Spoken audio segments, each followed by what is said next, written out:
Genesis chapter 45. Then Joseph could no longer control himself before all his attendants, and he cried out, "Make everyone leave my presence." So there was no one with Joseph when he made himself known to his brothers, and he wept so loudly that the Egyptians heard him, and Pharaoh's household heard about it. Joseph said to his brothers, "I am Joseph. Is my father still living?"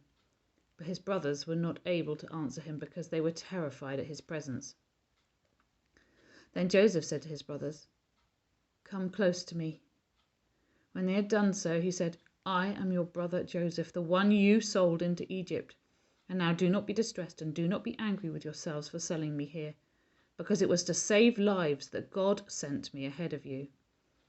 For 2 years now there has been a famine in the land, and for the next 5 years there will be no ploughing and reaping. But God sent me ahead of you to preserve for you a remnant on earth and to save your lives by a great deliverance. So then it was not you who sent me here, but God.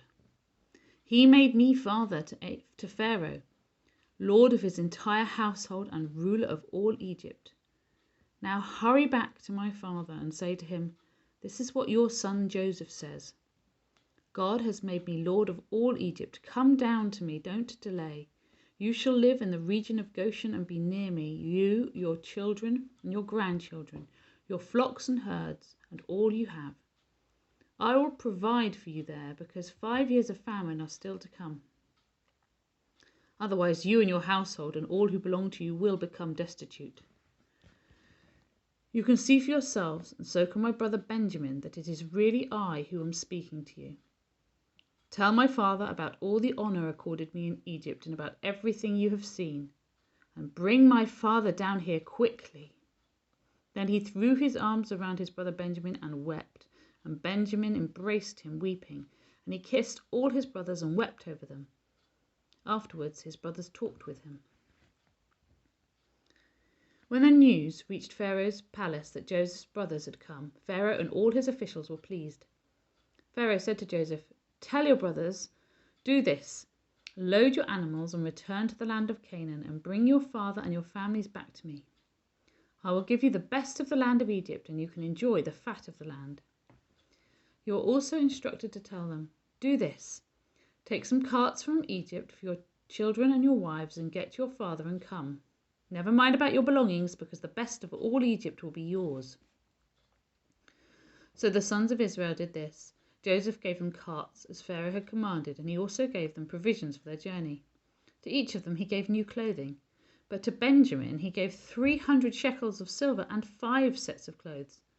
And this is what he sent to his father: 10 donkeys loaded with the best things of Egypt, and 10 female donkeys loaded with grain and bread and other provisions for his journey. Then he sent his brothers away, and as they were leaving he said to them, 'Don't quarrel on the way.' So they went up out of Egypt and came to their father Jacob in the land of Canaan. They told him, 'Joseph is still alive. In fact, he is ruler of all Egypt.' Jacob was stunned. He did not believe them. But when they told him everything Joseph had said to them, and when he saw the carts Joseph had sent to carry him back, the spirit of their father Jacob revived. And Israel said, 'I am convinced my son Joseph is still alive. I will go and see him before I die.'" Chapter 46. So Israel set out with all that was his, and when he reached Beersheba, he offered sacrifices to the God of his father Isaac. And God spoke to Israel in a vision at night and said, "Jacob, Jacob." "Here I am," he replied. "I am God, the God of your father," he said. "Do not be afraid to go down to Egypt, for I will make you into a great nation there. I will go down to Egypt with you, and I will surely bring you back again, and Joseph's own hand will close your eyes." Then Jacob left Beersheba, and Israel's sons took their father Jacob and their children and their wives in the carts that Pharaoh had sent to transport him. So Jacob and all his offspring went to Egypt, taking with them their livestock and the possessions they had acquired in Canaan. Jacob brought with him to Egypt his sons and grandsons, and his daughters and granddaughters, all his offspring. Here are the names of the sons of Israel, Jacob and his descendants who went to Egypt. Reuben, the firstborn of Jacob. The sons of Reuben, Hanok, Palu, Hezron, and Carmi. The sons of Simeon,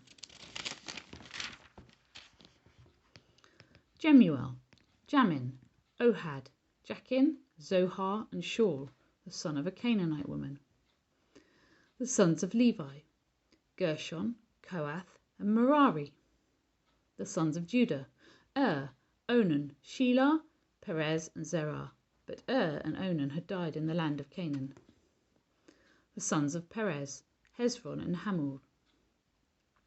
The sons of Issachar, Tola, Pua, Jashub, and Shimron. The sons of Zebulun, Zered, Elon, and Jalil. These were the sons Leah bore to Jacob in Paddan Aram, besides his daughter Dinah. These sons and daughters of his were 33 in all. The sons of Gad, Zephon, Haggai, Shuni, Esbon, Eri, Arodi, and Areli. The sons of Asher, Imnah, Ishva, Ishvi, and Beriah. Their sister was Sarah. The sons of Beriah, Heber, and Malkiel. These were the children born to Jacob by Zilpah, who Laban had given to his daughter Leah, 16 in all. The sons of Jacob's wife Rachel, Joseph and Benjamin. In Egypt, Manasseh and Ephraim were born to Joseph by Asenath, daughter of Potipherah, priest of On. The sons of Benjamin, Bela, Becca, Ashbel, Gerar, Naaman, Ehi, Rosh, Mupin, Hupim, and Ard.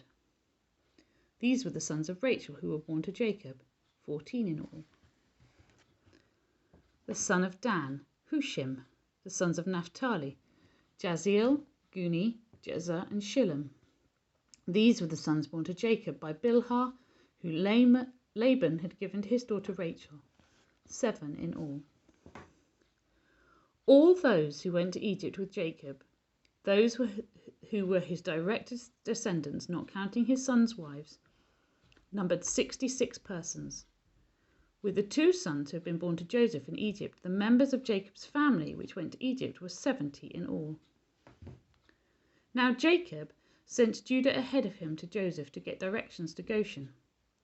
When they arrived in the region of Goshen, Joseph had his chariot made ready and went to Goshen to meet his father Israel.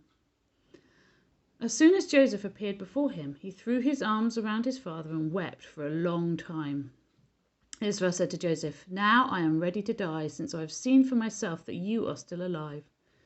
Then Joseph said to his brothers and to his father's household, "I will go up and speak to Pharaoh and will say to him, 'My brothers and my father's household who are living in the land of Canaan have come to me. The men are shepherds. They tend livestock, and they have brought along their flocks and herds and everything they own. When Pharaoh calls you in and asks, "What is your occupation?" you should answer, "Your servants have tended livestock from our boyhood on, just as our fathers did." Then you will be allowed to settle in the region of Goshen, for all shepherds are detestable to the Egyptians. Psalm 108. A Song, a Psalm of David. My heart, O God, is steadfast. I will sing and make music with all my soul. Awake, harp and lyre, I will awaken the dawn. I will praise you, Lord, among the nations. I will sing of you among the peoples. For great is your love, higher than the heavens. Your faithfulness reaches to the skies. Be exalted, O God, above the heavens. Let your glory be over all the earth. Save us and help us with your right hand, that those you love may be delivered. God has spoken from his sanctuary. In triumph I will parcel out Shechem and measure off the valley of Succoth. Gilead is mine, Manasseh is mine, Ephraim is my helmet, Judah is my scepter, Moab is my wash basin. On Edom I toss my sandal, over Philistia I shout in triumph. Who will bring me to the fortified city? Who will lead me to Edom? Is it not you, God, you who have rejected us and no longer go out with our armies? Give us aid against the enemy, for human help is worthless. With God we shall gain the victory, and he will trample down our enemies. Galatians chapter 2.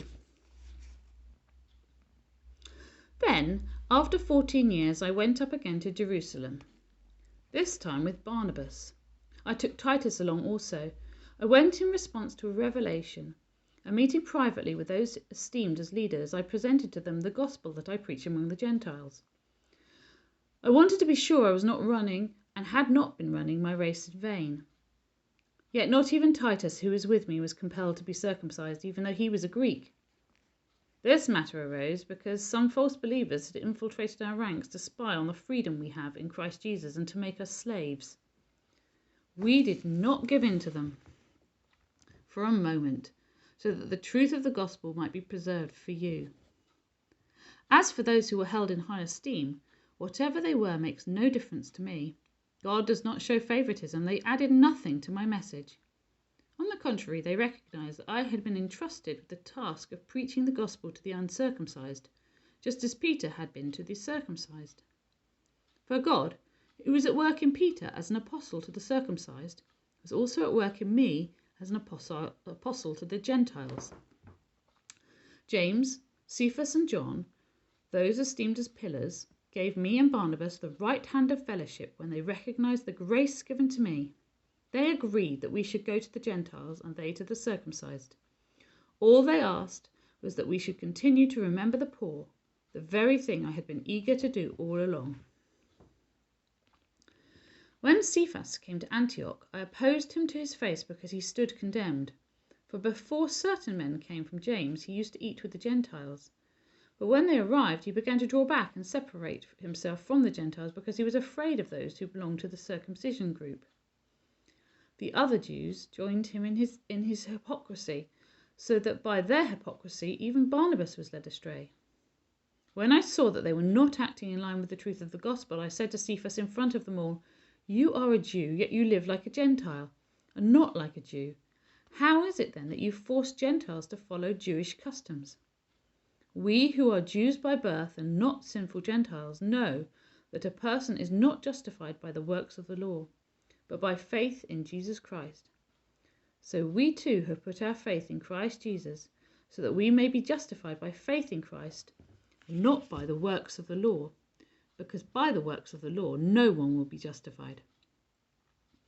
But if in seeking to be justified in Christ, we Jews find ourselves also among the sinners, doesn't that mean that Christ promotes sin? Absolutely not. If I rebuild what I destroyed, then I really would be a lawbreaker. For through the law I died to the law, so that I might live for God. I have been crucified with Christ, and I no longer live, but Christ lives in me. The life I now live in the body, I live by faith in the Son of God, who loved me and gave himself for me. I do not set aside the grace of God, for if righteousness could be gained through the law, Christ died for nothing.